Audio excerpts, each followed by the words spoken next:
There will always be a Kody-sized hole in their hearts if you're not there. Here's the uncomfortable truth about Kody Brown's grief that no one on the show wants to say out loud. Kody Brown has engineered a grief experience so solitary, it borders on theatrical.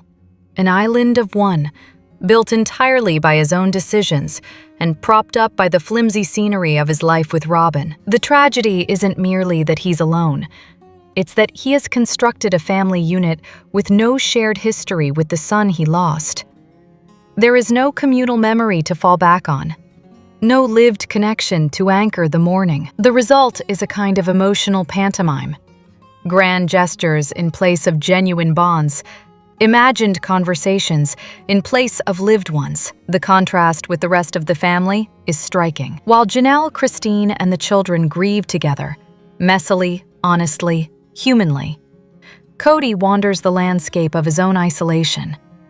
The burial preparations become a stage where he tries, awkwardly, to insert himself into the brotherhood and camaraderie he forfeited long ago. Even the story he shares about Garrison, the bloody nose anecdote, is secondhand. The people around him lived those memories with Garrison.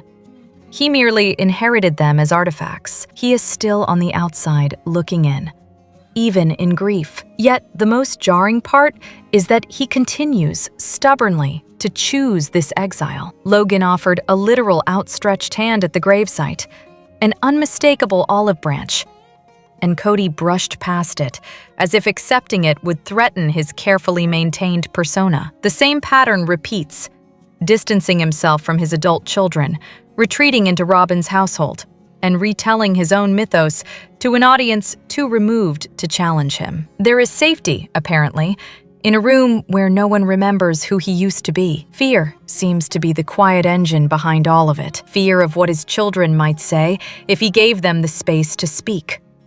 Fear of blame. Fear of confronting the reality that he did not know Garrison. Not his adult life in Flagstaff, not the man he became. To grieve with the original family would mean relinquishing the performance of authority and the risk of being exposed as a father who was absent in the very memories now being mourned. Meanwhile, Robyn and her children hold only fragments, limited snapshots of Garrison's life, which leaves Kody clinging to them as the safest possible audience. If either of them urged him toward reconciliation, he would likely sprint in that direction, if only to preserve the narrative that he is still the man he imagines himself to be. But that guidance never comes, and he remains locked in a self-made purgatory, grieving a son he never truly knew, surrounded by people who never truly knew him either. It is undeniably a desolate place to live, and he keeps choosing it. Here's the uncomfortable truth. The man offering the most emotional maturity on this show isn't the one with all the wives.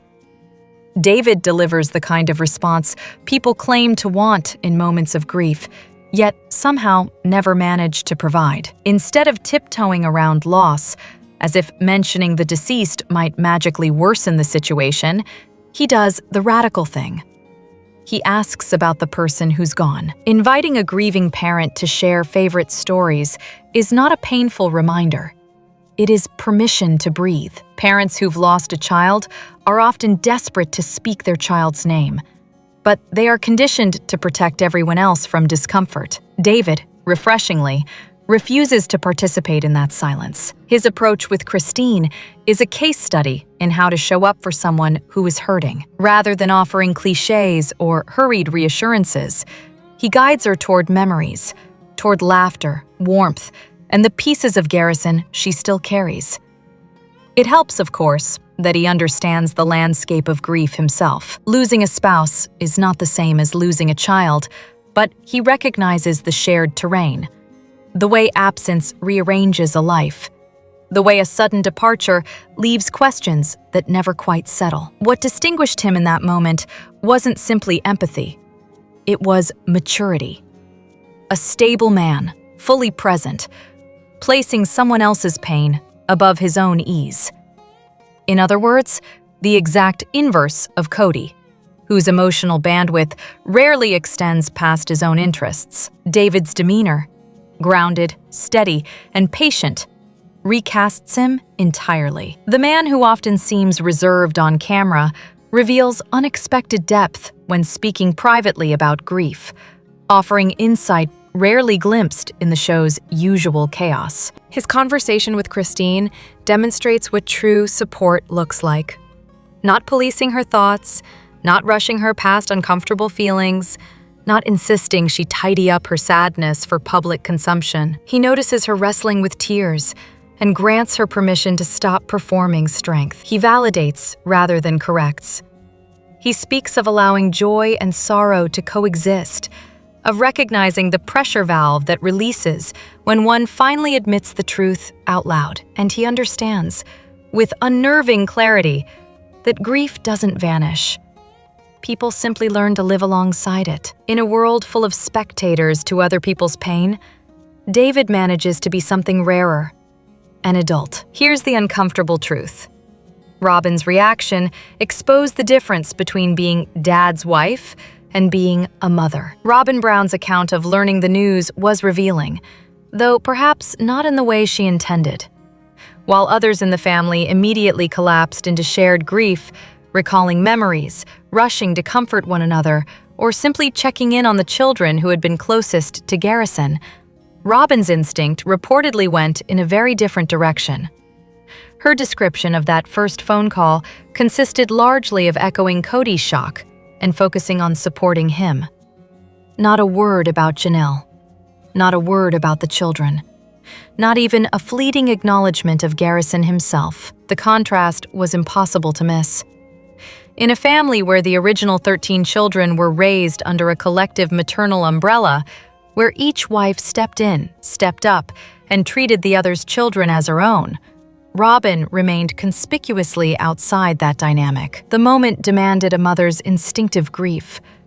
What emerged instead was the reaction of a woman who viewed the tragedy strictly as her husband's loss, not the family's. To be fair, her response did carry one unexpected virtue: restraint. There was no performative attempt to manufacture closeness or insert herself into grief that wasn't hers. Considering that Garrison had made his feelings toward her unmistakably clear, any sudden claims of deep connection would have rung hollow. In that sense, her reaction fit the relationship, or lack thereof, she actually had with him. But the honesty of her response also underscored a deeper, long-standing truth. Robyn never integrated into the fabric of the family the way the original wives did. She had a decade to build bonds with children who were teenagers when she arrived, children she ostensibly helped raise. Yet she remained, at best, their father's wife, rather than a maternal figure. In the end, her reaction wasn't wrong. It was simply accurate. It reflected precisely who she has always been within the family structure. Not a mother of the OG 13, not a partner in collective parenting, but the perpetual outsider whose emotional compass begins and ends with Kody. Here's the uncomfortable truth behind Robyn Brown's so-called retirement. Kody Brown has unveiled his latest grand vision: retiring Robyn from reality television. The declaration arrived with all the gravitas of a man announcing his exit from a career he never quite had. Except this time, the honor is bestowed upon a spouse whose professional resume consists largely of on-camera sighing. The real puzzle is not why Robyn needs retiring, but how the household plans to finance the lifestyle long funded, quite comfortably, in fact, by the women who actually worked. The notion of Robyn stepping away from a career she never established is, admittedly, a marvel of creative framing. Retirement is typically reserved for people who have endured the long grind of employment, not for someone whose primary contribution has been a handful of reaction shots and an apparently incurable aversion to exertion. The comparison to someone like Christine is almost unfair. Christine spent years raising children and eventually built her own independence the moment opportunity appeared. By contrast, Robyn never built a Sam identity, never built a non-Sam identity. never built much of anything besides an expectation that reality TV checks would keep materializing forever. Even the stereotype of the non-working, nanny-supported mother comes with its own unspoken rule. Maintain the kind of polished, Pilates-honed exterior necessary to secure financial survival should the marital winds shift. Yet Robyn bypassed even that staunchly pragmatic tradition, instead placing all her economic hopes on a man whose pre-television resume amounted to out-of-work sign salesman and product of a polygamist labor ranch with father-related grievances. As long-term financial strategies go, it ranks somewhere near putting one's retirement savings on a roulette wheel and hoping the croupier feels generous. Still, Kody seems to believe a new era awaits him. Fresh off his Special Forces appearance, he appears convinced that the world of unscripted television is eager to embrace him. Survivor, The Traitors, House of Villains. Why stop there when the list of shows featuring people audiences love to hate is truly endless? And to be fair, he's correct about one thing. Public disdain can be a viable business model. Plenty of producers would happily exploit that kind of notoriety. Meanwhile, Robyn's career consists of intermittent cameos that barely qualify as labor. If she stays home, playing the role of the reserved, decorative, perpetually unoccupied wife, it won't exactly disrupt an otherwise demanding work schedule. Her retirement can begin immediately, mainly because it began, unofficially, about 15 years ago. The bigger mystery is not whether Robyn retires from reality television, but whether the household's financial cushions can survive without it.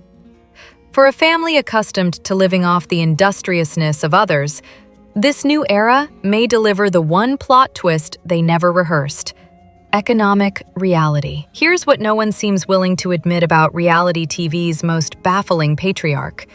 He is the rare television presence capable of turning even the most tranquil viewer into someone who yells at inanimate objects.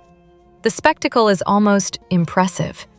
A man so theatrically self-absorbed that watching him feels less like viewing reality TV and more like observing a case study in arrested emotional development. Season 20 only intensifies the effect. Within 2 episodes, he manages to summon the kind of visceral outrage normally reserved for actual villains, not a flailing patriarch on a cable network. The anger becomes its own perverse hook, the emotional equivalent of rubbernecking at a slow-motion car crash. His appearance on Special Forces merely confirmed what years of footage had already hinted at. Placed among ordinary men, he looked spectacularly out of his depth. The contrast was almost artful. Stripped of the TLC cocoon, his inability to interact with basic society stood out with painful clarity. The impression was unmistakable. This is someone who thrives only in the carefully padded environment of reality television, where the script may be loose, but the ego-stroking is constant. His on-screen behavior routinely reaches the same tier of appalling once occupied by Tom Sandoval's now infamous commentary about his relationship while conducting an entirely separate one. Week after week, he manages to hit that very specific combination of sexism, selfishness, and tone-deaf bravado. Few individuals achieve this consistency. He treats deplorability like a full-time profession. Even the opening credits feel like an assault. His syrupy declaration that love should be multiplied, not divided, is a masterclass in hypocrisy. Love, in this universe, multiplies only for him. For everyone else, wives, children, anyone unfortunate enough to orbit him, it divides, fragments, and collapses under the weight of his self-interest. The partnership with Robyn adds its own flourish of shared entitlement, a duet of self-serving decisions wrapped in sanctimony. Meanwhile, the children navigate the fallout with more grace than anyone should reasonably be expected to muster. Their mothers provide what stability exists, though one can't help noticing how long it took to finally acknowledge what was always painfully obvious. It is, ultimately, exhausting. At some point, investing emotional energy in the antics of a man who neither knows nor deserves the audience's outrage becomes its own absurdity. Turning off the show is not so much an act of withdrawal as an act of self-preservation, a refusal to let a stranger's incompetence commandeer one's peace. Here's what no one wants to admit about Kody Brown. His biggest tool of control was never religion, it was weight-shaming. Kody Brown has long treated physical appearance as a quiet but reliable tool of control, deploying it with the subtlety of a sledgehammer while insisting he's merely concerned about self-respect. His comments about Christine, now confirmed in her own memoir, reveal a pattern. He critiques what he finds inconvenient, then pretends it has nothing to do with attraction. According to him, he simply wasn't drawn to her. According to his own behavior, he was quite drawn to belittling her. Officially, he claims to avoid discussing any wife's weight. Unofficially, the evidence suggests a thriving off-camera commentary circuit. Robyn has helpfully served as the public loudspeaker for these private conversations. She has repeated lines about how Kody loved all the women, even with stretch marks, a remark that lands with all the grace of a backhanded compliment delivered by someone who knows exactly what she's revealing. She has also recounted that Kody once claimed to prefer curvy women, a curious assertion given that his supposed preference has never aligned with his actual behavior. If this preference were genuine, one might expect the wives who fit the description to be treated with more warmth, not publicly humiliated over nachos. Christine's memoir indicates that the scrutiny wasn't limited to her. Kody reportedly nitpicked Janelle for not wearing enough makeup during a group photo shoot. Because nothing expresses marital devotion quite like monitoring your partner's eyeliner. His on-camera quip about needing a certain vehicle to transport all these big women over a mountain only underlines the habitual nature of his commentary. The joke wasn't subtle. Neither was the contempt behind it. The tell-all provided yet another glimpse into his worldview when he implied that the wives' treatment depended on whether they respected themselves. Given the context, this sounded less like a moral principle and more like code for physical appearance, an insinuation that weight equals worth. Predictably, it landed as a passive-aggressive swipe, dressed up as insight. Robyn's role within this dynamic is equally revealing. Early in the marriage, she expressed anxiety that she wasn't curvy enough for him, a statement that conveniently positioned her as both self-effacing and desirable. Yet, her later jabs about the other wives' bodies suggest that her self-presentation comes with its own competitive undertone. Ironically, time has not rewarded her with the youthful advantage she once leaned on. The original wives now appear younger and more vibrant, while she seems to have aged more quickly, a development that makes her past fixation on others' figures feel especially hollow. What emerges is a pattern. A man who uses women's bodies as a metric of their value. A woman who echoes his judgments while exempting herself. And a marriage structure where criticism masquerades as concern. It is a familiar formula in controlling relationships. One part insecurity, one part misogyny, and one part self-delusion. Stop acting shocked that children raised as content creators grew up to create content. Public commentary about the Brown family's adult children tends to swing between theatrical outrage and unsolicited moral lectures, all aimed at a group of individuals who were thrust into televised chaos long before they had the maturity or the legal agency to decline participation. Yet observers appear shocked that some of these now adults dare to monetize their experiences. Evidently, they were expected to emerge from a decade of nationally broadcast family dysfunction as serene, unblemished paragons of restraint. How charmingly naive. The criticism often hinges on indignation that these former child participants profit off a show they claim to hate. A fascinating objection, considering not a single penny was ever earmarked for them during the show's run. Many are simply attempting to support themselves in college or early adulthood, using the only marketable expertise they were inadvertently trained for, narrating the fallout of their upbringing. It is difficult to feign outrage that individuals raised as content suddenly behave like content creators. Of course, public scrutiny accompanies public storytelling. Adults who voluntarily share their perspectives, whether through podcasts, Patreon, or other platforms, cannot expect the financial upside without the predictable commentary that follows.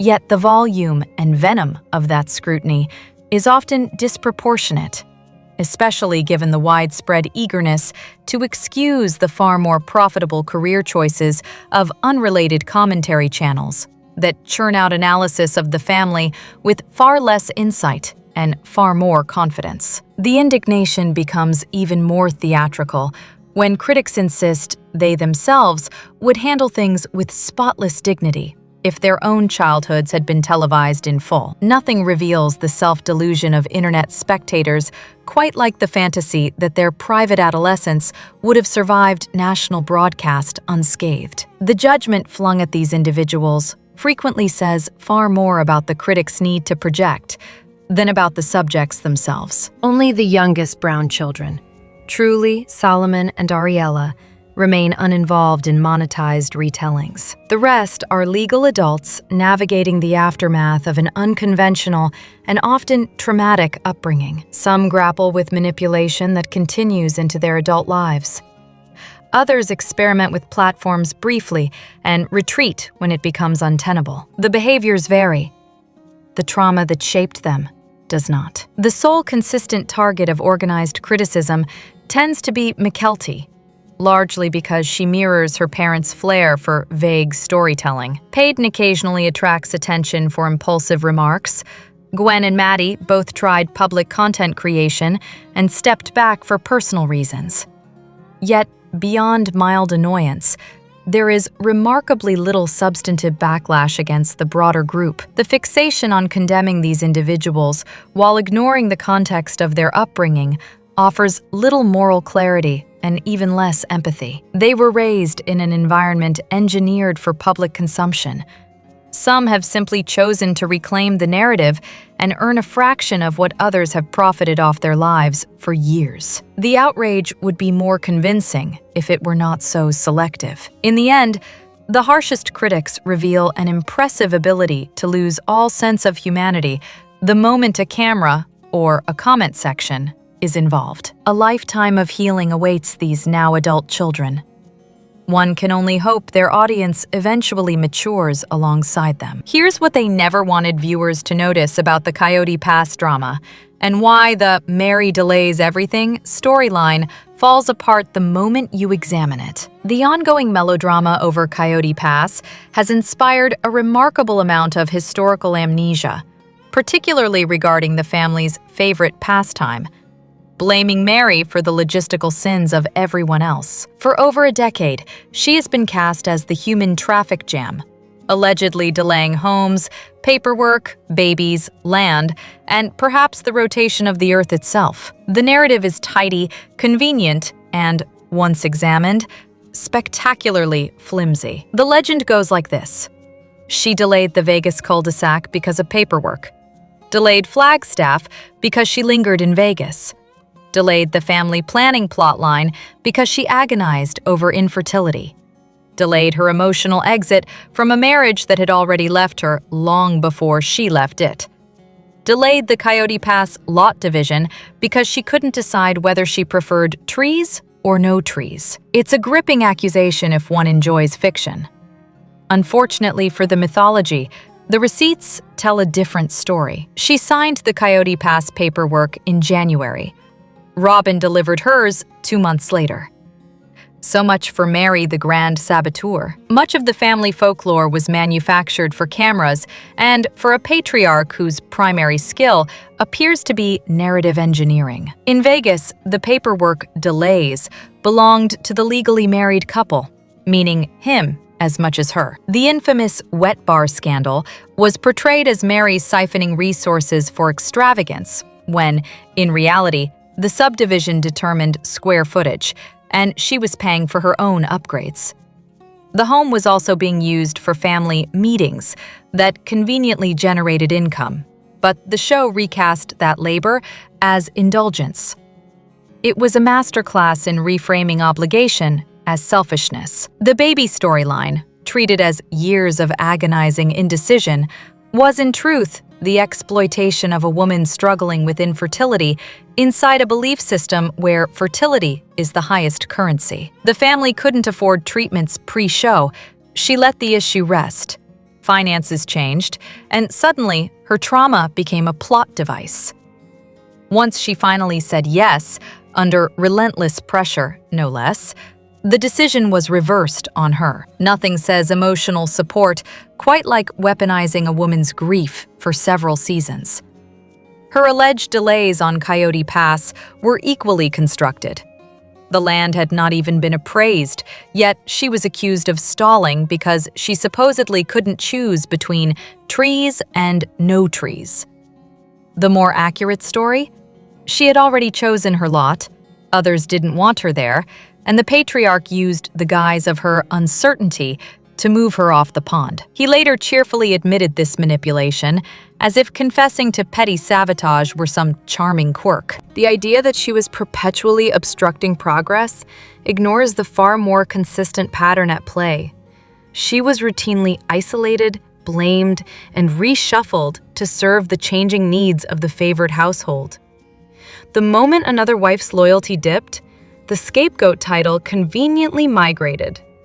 Christine wore it for a while, and Janelle has had her turn more recently. The constant variable is not Mary's alleged obstruction, but the patriarch's appetite for deflection. The revisionist history becomes even more transparent when considering the fuller context.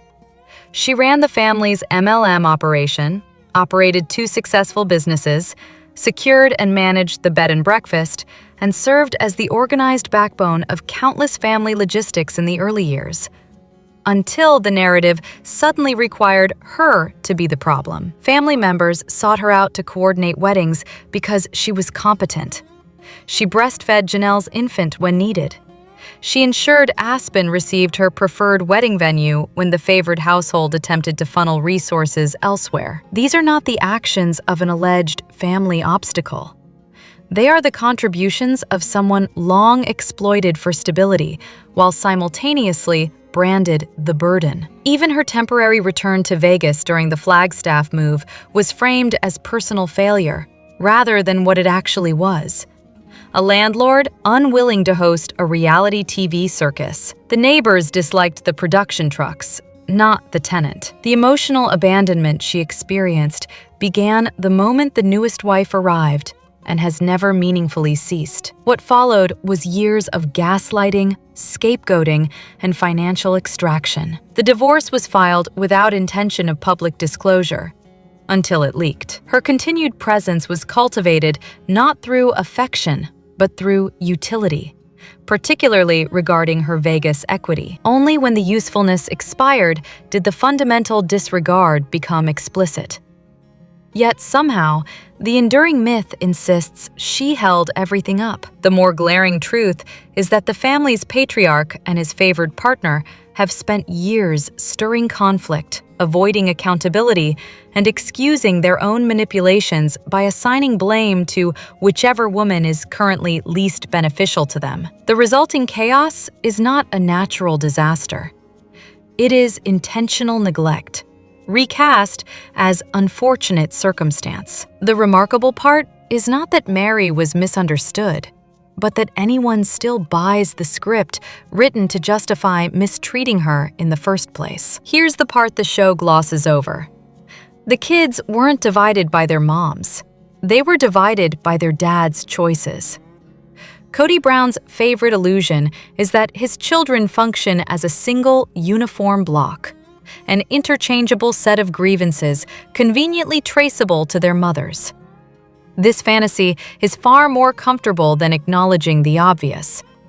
each child has an individual history with him, and several of those histories are strained because of his own choices, not because of some maternal conspiracy. The fractures were already widening long before the separations, but the pandemic exposed them with merciless clarity. When communication faltered, the now infamous Christmas text served as the finishing blow. From that moment, Robyn and her children retreated behind a narrative of feeling unsafe, while the older children, exhausted by the constant emotional calculus, simply stopped trying. Yet, in the retelling, none of this became a father's failure to engage honestly.